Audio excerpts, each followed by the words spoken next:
Assalamualaikum warahmatullahi wabarakatuh.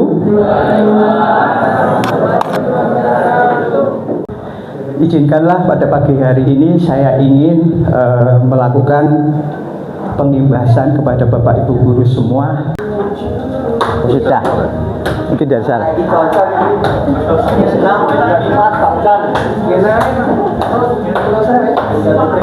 Sekarang kenapa kita harus mempelajari 7 jurus guru BK ini ya Bapak Ibu? Kita baca dari dasar hukum Peraturan Menteri Pendidikan Dasar Menengah nomor 11 tahun 2025 tentang pemenuhan beban kerja guru. Peraturan ini menegaskan bahwa semua guru wajib. Jadi mohon digarisbawahi Bapak Ibu. Jadi bukan guru BK saja, nanti kalau sudah ada guru wali, yang mana guru wali itu nanti hampir mirip membimbing satu kelas sampai lulus, tidak berganti-ganti kayak wali kelas gitu ya. Di sini kolaborasi yang kita harapkan nanti itu mempergunakan pendekatan experiential learning yang mana menggunakan alur ARKA. Mengapa 7 jurus BK hebat itu penting? Nah, di sini nanti Bapak Ibu guru akan mendapatkan pelatihan. Hasil saya waktu implementasi selama 2 minggu di sekolah ini, khususnya di kelas 10 TKJ 1. Terima kasih Pak Tutut sebagai wali kelas, saya diberi kesempatan untuk mengobservasi atau melakukan ya istilahnya gampangannya penelitian.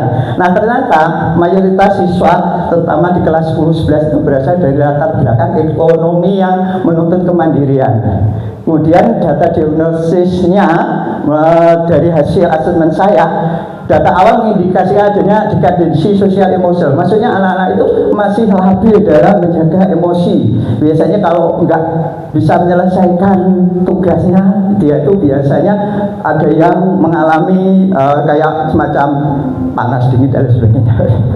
Nah, fixed mindset dan growth mindset di jurus 2 kelola emosi ternyata ada 84,5% berpikir untuk belajar lebih giat lagi dan mencari cara agar bisa lebih baik di ulangan berikutnya.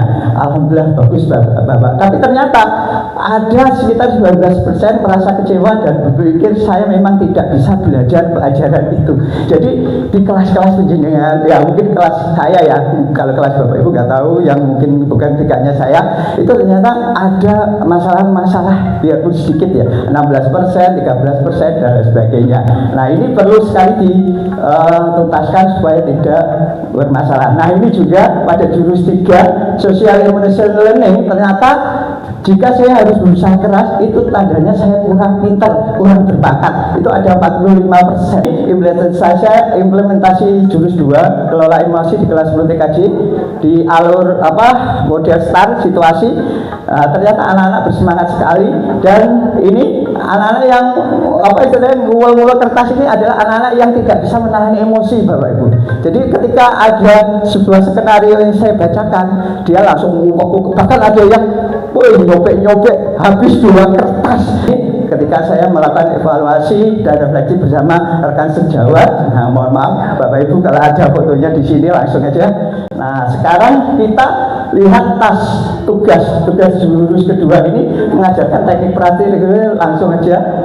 Tantangan muncul dari rendahnya kesadaran awal siswa terhadap pentingnya pengelolaan emosi. Hanya 25% ya Pak Bu percaya emosi itu bisa dikendalikan sebelum intervensi. Kalau sudah intervensi itu ternyata perubahannya sangat banyak. Hasil, nah ini dokumentasi implementasi jurus 3 tumbuhkan resiliensi di kelas. Nah, ini anak-anak menguji tes ketahanan dengan meniupkan kertas di bangunan kartu atau bangunan kartu menara. Ternyata banyak yang buyar. Berikutnya hasil dari sini bisa ketahui bahwa implementasi jurus 2 dan jurus 3 telah berhasil membangun fondasi kesejahteraan mental dan daya lenting siswa kita, mengubah perilaku reaktif menjadi responsif dan mempersiapkan mereka lebih baik untuk ujian besar dan masa transisi di masa depan. Oleh karena itu rekomendasi kami adalah memperluas implementasi jurus 1 sampai 7 khususnya jurus 2 dan 3 ini ke seluruh kelas 10 dan 11 di SMK N1 Lingkong kalau bisa.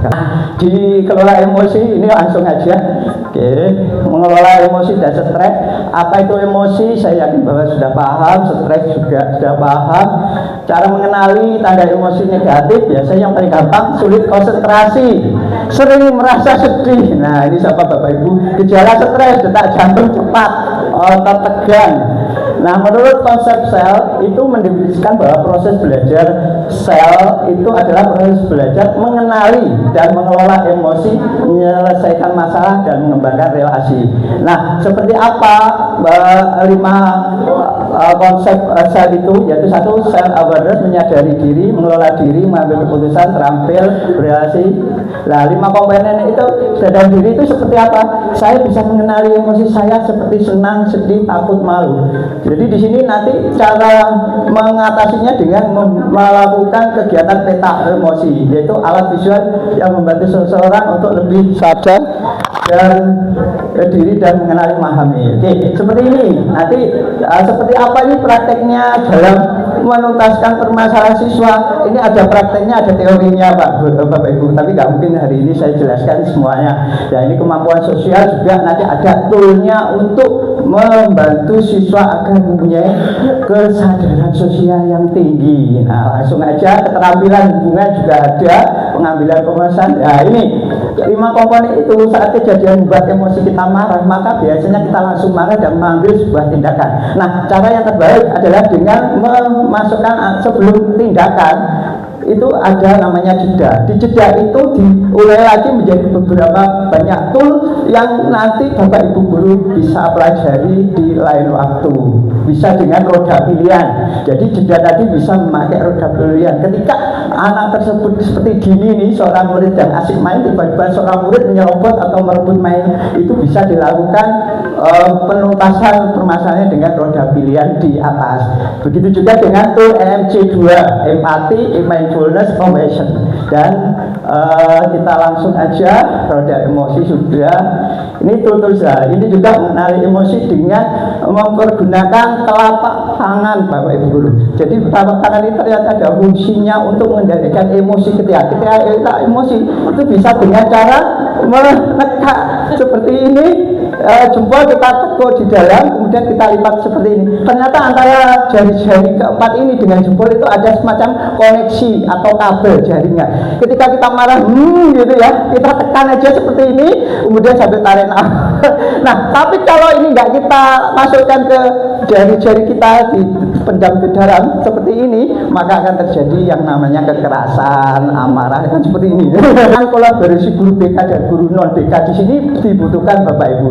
Sangat penting untuk pengembangan social emotion learning ini atau SL ini dengan menciptakan lingkungan sekolah yang mendukung berbagi informasi. Begitu juga guru non BK menjadi teladan guru BK. Jadi ada perannya masing-masing ya Bapak Ibu guru. Nanti aja. Nah, ini untuk praktiknya nggak perlu.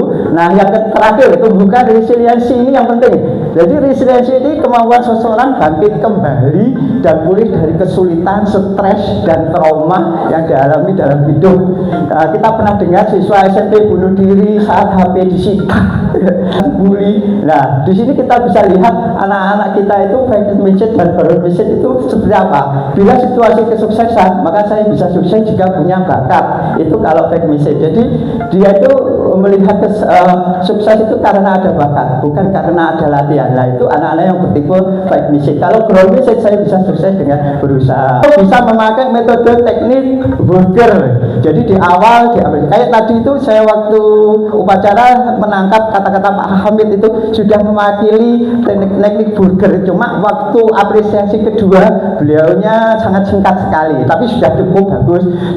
Beliau sudah memakai ini padahal belum menerima materi teknik burger ini untuk memberi apresiasi. Juga bisa membangun budaya ordinary magic. Jadi budaya ordinary magic itu berfokus pada pembangunan dan pemeliharaan faktor pelindung. Jadi siswa kita itu sangat membutuhkan sekali perlindungan Bapak Ibu guru. Jadi dari materi yang saya jelaskan tadi itu saling koneksi antara jurus 2, jurus 3, antara sel, antara MC2, antara metode otak tadi itu sangat berkaitan. Jadi setiap anak itu membutuhkan pendampingan, membutuhkan perhatian khusus dan sebagainya. Yang ini bisa dilihat dengan membantu murid menerima dan bangkit dari kegagalan. Nah, oke, sudah cukup. Terima kasih. Mungkin ada yang tanyakan, kalau nggak ada, mungkin cukup. Terima kasih. Wassalamualaikum warahmatullahi wabarakatuh.